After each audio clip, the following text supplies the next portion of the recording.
Oh no, no, no, no! Go back in the water! Go back in the water! Back, don't die! Ah! No! No! No! Ah! No! Rest in peace. No!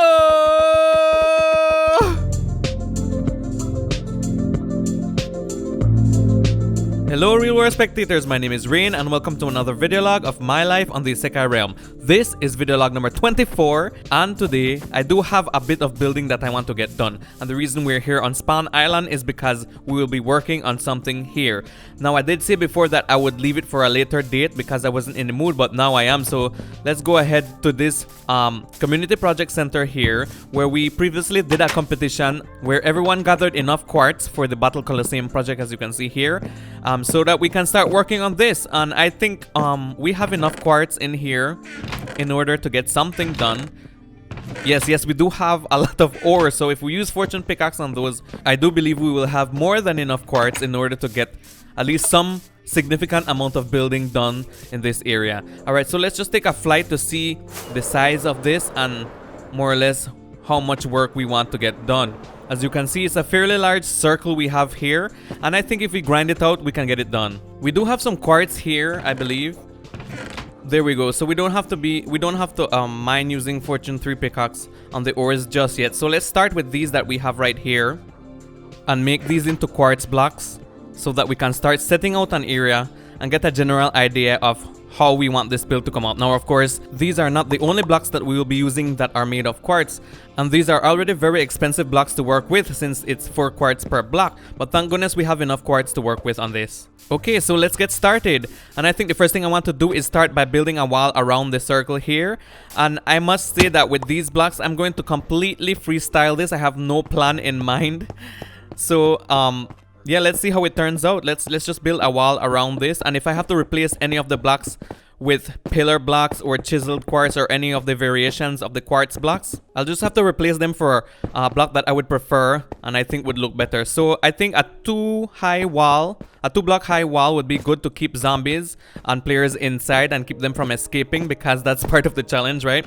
So what I'm going to do is, well, basically I'm just going to do this all the way around the circle, and then I'll get back to you all when I'm done with that. Alright, I'm done, and it did use a lot more blocks than I thought just to make a 2-high wall around. Now I have this gap here that leads to the exit of this zombie spawner that's below, because we'll be using that as part of the challenge, and they can be kept inside if they get released from there. I have to go back to get some more quartz because I'm already out. This is really taking a lot of materials.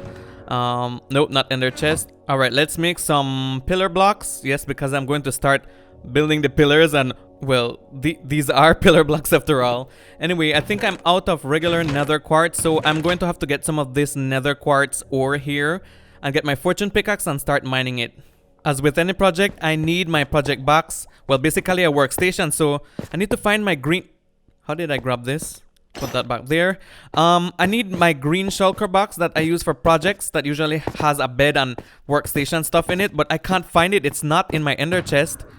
I wonder what I did with it. Oh my goodness. I need to look for it. I'm not sure where it is.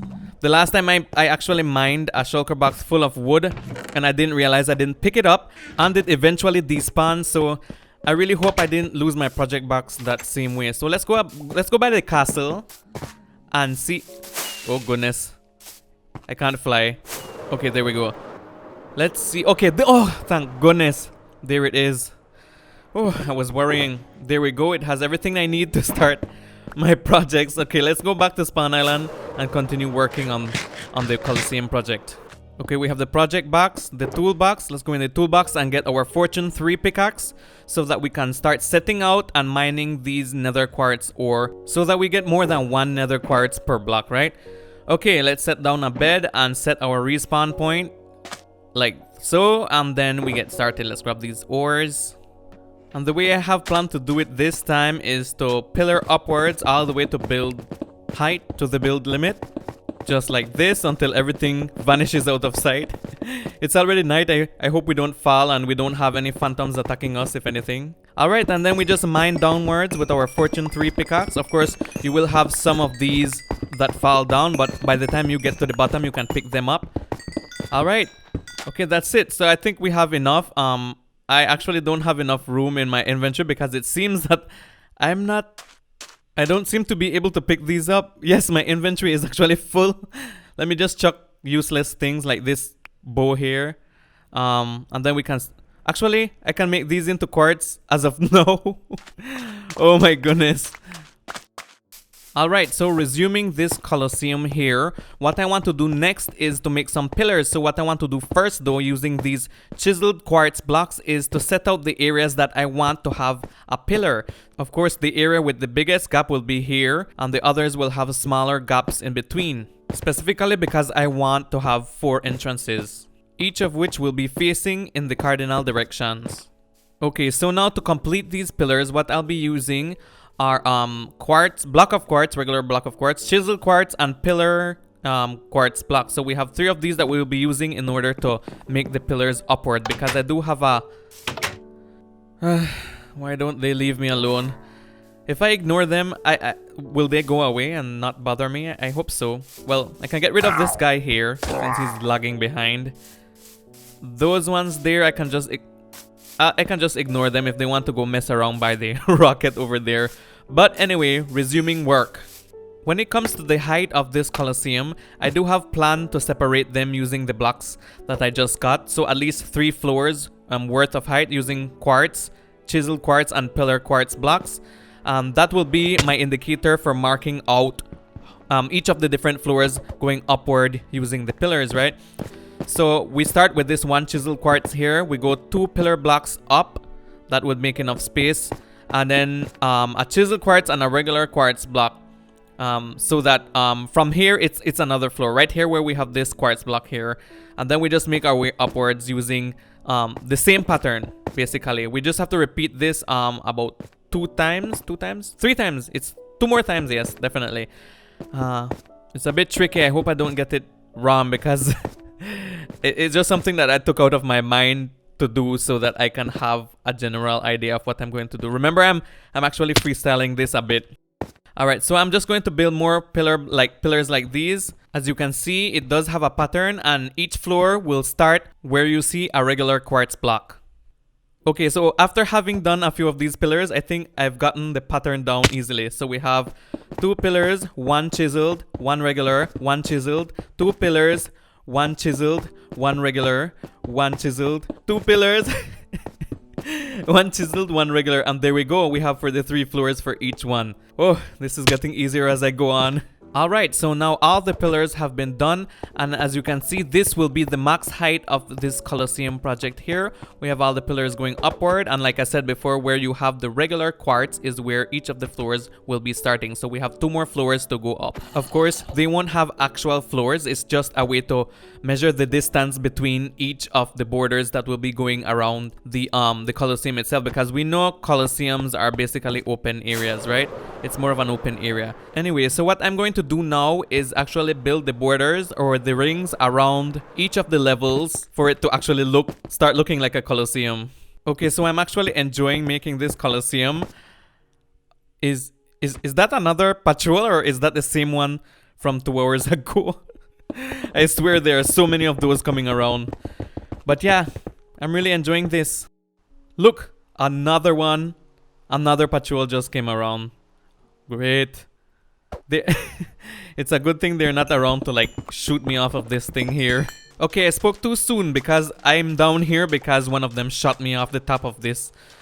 So I have to figure out a way to get rid of the patrol captain without having to kill him personally. So one of the things I like to do is get one of his underlings to actually shoot him and get rid of him, because he doesn't shoot them back. Just like that, he doesn't shoot them back.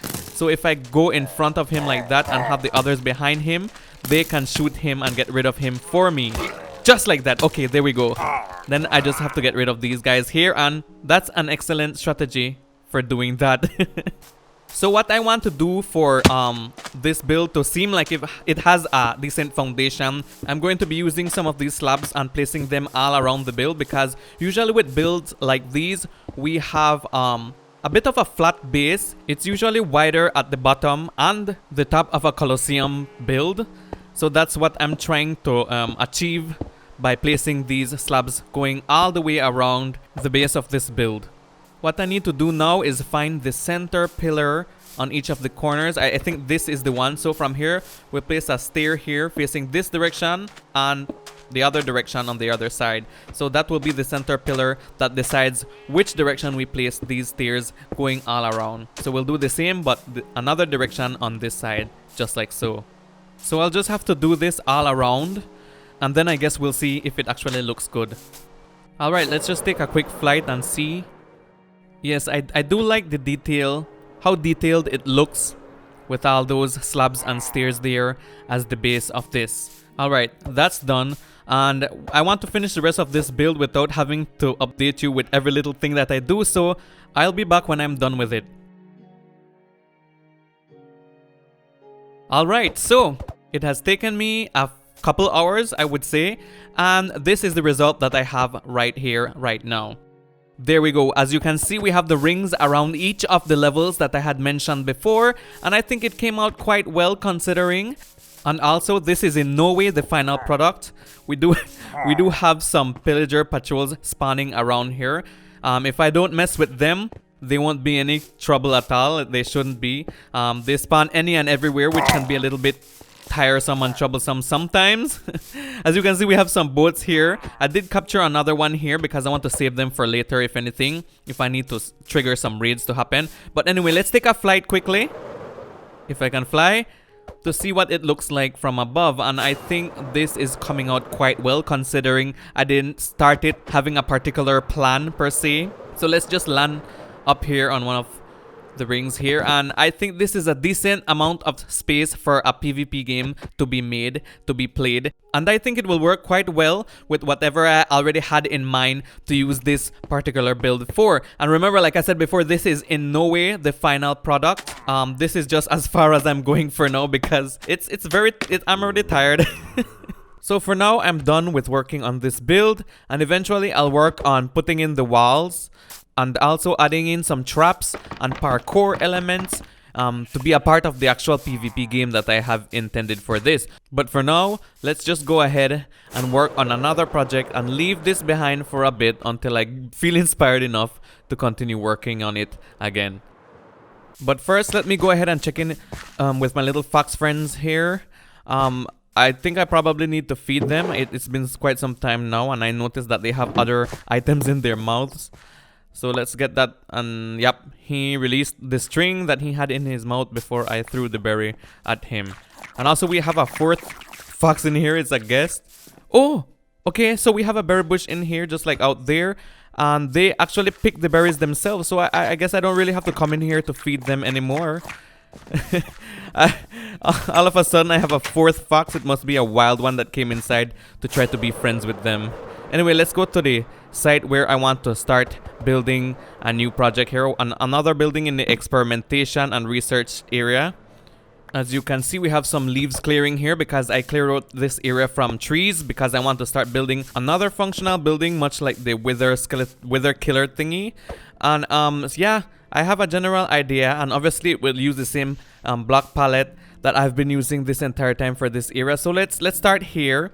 I feel like this would be a nice area. I do want a decently sized square building, so let's pillar up and start making the beams for this particular build. I do hope I brought my, yeah, I did, my shulker box with cobblestone, because I will be using a lot of cobblestone and mossy cobblestone as usual for these builds. When it comes to the bodies of these builds, it's basically the same thing like the others. I won't do anything very unique or interesting. We have a 3-cup block here for the entrance, and then we just repeat the same thing. Yeah, like I said, it won't be anything very unique or interesting. It will be very typical, I guess. What I will do that's different from all the other builds though is the rooftops. I want each rooftop of every build in this research and development area to be different and unique, you know. So the body of this build does not really matter too much to me. Okay, so this is the size that I decided to go for this build. I didn't want something too big because it will have a simple use. So let me just start placing these spruce planks down here so that we can have a flat base so that we can set the rooftop on when we start building it here. And if you haven't figured it out already, most of the builds that I do here in the research and development area are functional builds that help towards basically research and development, whether it's farming or learning stuff about certain mobs and such. Like for example, we have the area where we have all the pillagers in. That's like an interrogation place for interrogating pillagers and getting information from them that we might find useful and interesting to use, you know, to further understand what's going on here on the Isekai Realm. And then we have the farms, the skeleton grinder, and also the zombie grinder as well. And then we have the wither killer station, and also the area where we have all the books inside for, you know, enchantments and housing LPT5's books. Alright, I think we can start working on the rooftop now because we already built the body of this house here. So I'll be using a lot of dark oak wood logs as usual for this, and I want to come up with an interesting shape to have for this build to make it unique and different from the other ones that already exist. So let's get started now. It's already daytime and I think I have a general idea already, so I'll start placing down blocks and make a basic roof to start with, and then from there I edit it further into something a little more interesting and organic in nature. Alright, so I'm almost done here making a basic A-frame rooftop, just like this. And from here I'll be editing it, I'll be altering it a bit so that it can look different than this. So this is a very basic rooftop here. So I'm going to add some parts on each cardinal direction to have an A-frame as well. So yeah, I think that's a great idea. So let me just add some blocks and remove some blocks and have A-frames facing in each of the cardinal directions. I think that would look really neat. It would look like a plus on the top of this build, and then on the sides it would look very interesting to have all of that set out neatly. Okay, so I got that done rather quickly, and that's what it looks like. I really like the shape of this. It's something very interesting and unique, but we still have a few minor, very minor adjustments to make to this to make it the same as the other rooftops that already exist, and that's to replace these with the 6-sided wood blocks, which are a little bit more expensive than the regular ones, but it makes it look clean and neat in my opinion. So I've also gone ahead and installed some windows at the top parts that are made of spruce planks. And we have very interesting looking rooftop here. I really like it so much. It's interesting on the outside and the inside, and that's what makes this building special. But now I'll leave here to go to my first mining outpost to get something that I'm going to put at the front of that build, and that will tell you more or less what I'm going to be using that building for. And what I'm looking for is not in here. I did move it from here, but I don't know where I put it. So maybe it's at the second mining outpost. So let's just go ahead and fly over there and check if we can find that particular item that will give you a telltale of what I will be using that building for. Oh, from high it does look really nice, and at night as well. Alright then, here we are. Whoa. Oh, I need to learn to fly better than that. Alright, I wonder which chest it would be inside. Rare and valuable. Okay, here we go. That's what I was looking for, a creeper head. So yes, we will be using that building. Not for a creeper farm because I don't think we have the technology to make a creeper farm, but something to do with creepers. So basically, I want to use this place in order to transport creepers into the nether. That's exactly what I want. So let me just put this creeper head here at the center, because I usually have like a little mob head or something, anything signifying what the building will be used for more or less. So this entire building will have a portal inside, and I'll be using that to transport specifically charged creepers inside of the nether. So we'll have a portal here about this size, usually 3 blocks wide, going all the way upward like this, and then we will be doing probably like a little rail system that leads into this from the outside over here, where creepers can spawn in an open area where it's usually dark, like over there. And when they spawn, I'll lead them into a mine cart and onto a rail, which will lead all the way into that building and straight into the portal, which will transfer them into the nether, where I want to have them as charged creepers and have them explode at wither skeletons, so that we have a 100% rate of getting a wither skeleton skull. And I think that's the idea I'm going for, so that I can use along with my wither killer up there that will be giving me a lot of beacons basically because of the nether stars, right? Okay, I guess that's it for this build for now. I'll work on it a bit more later on, so I'll just leave this here for now. I'm going to take all of my materials from here, and then I think that should be it for this video log here, guys. I really have more to work on, but I'll leave that for another episode. I like that my research and development area is getting bigger. We have all kind of builds here. I want to continue developing this area with as much things as possible, because I really do love the science behind it all. So thank you everyone for watching, and I'll see you all in the next video log. Thank you all ever so much for watching. If you liked it, please leave a thumbs up. If you enjoyed it, please leave a comment below. I always answer my comments. And if you haven't yet, please subscribe, because it helps out the channel a lot. So I did end up missing Christmas for a video to come out on Christmas, and we did have something going on Spawn Island that was created by Pink Slip, so we didn't get to really show the Christmas tree on video, but I will do that at the end of this video right now. And I do have some gifts that I want to leave for all my friends on the Isekai Realm. And yep, let's just jump right into it. So we're here on Spawn Island, and as you can see, there are snow patches all over the place. That's because Pink Slip did a special little thing here. No, it's definitely not the pillager patrol that just spawned right there. It's that Christmas tree over there. He did that so that we would place gifts down there for Christmas time. That's why I have all these shulker boxes here. But these shulker boxes are a little too late to go under the Christmas tree. Nope, it's not Christmas anymore. It's actually going for the New Year's time. So I'll be using the PO box instead of the tree in this case. Alright, so let's go inside, and I'll show you what I have in each of these shulker boxes that I want to give to each of the people that are on this realm. Let me place about 3 of them down here, and each one of them have the same thing inside. First of all, we have a mending book, which is very expensive and rare. A New Year message from me, a diamond, an emerald, and a totem of undying eye. Also, each one of them have these same things in it, so each person gets the same thing. They also get to keep the shulker box. So let's just go ahead and give each of the people that are on this realm. These are the ones at the bottom are the ones that have been here a very long time, so they go first, just like that. And of course, we can't forget the new people that have joined us on the realm. That's Black Slate. So let's just put this in here for him. And also we can't forget Prothronox. Let's just place this in here as well. Here's a piece of meat in there. Alright, that's it. That's giving all the gifts to everyone on the realm. So Happy New Year from everyone here on the Isekai Realm.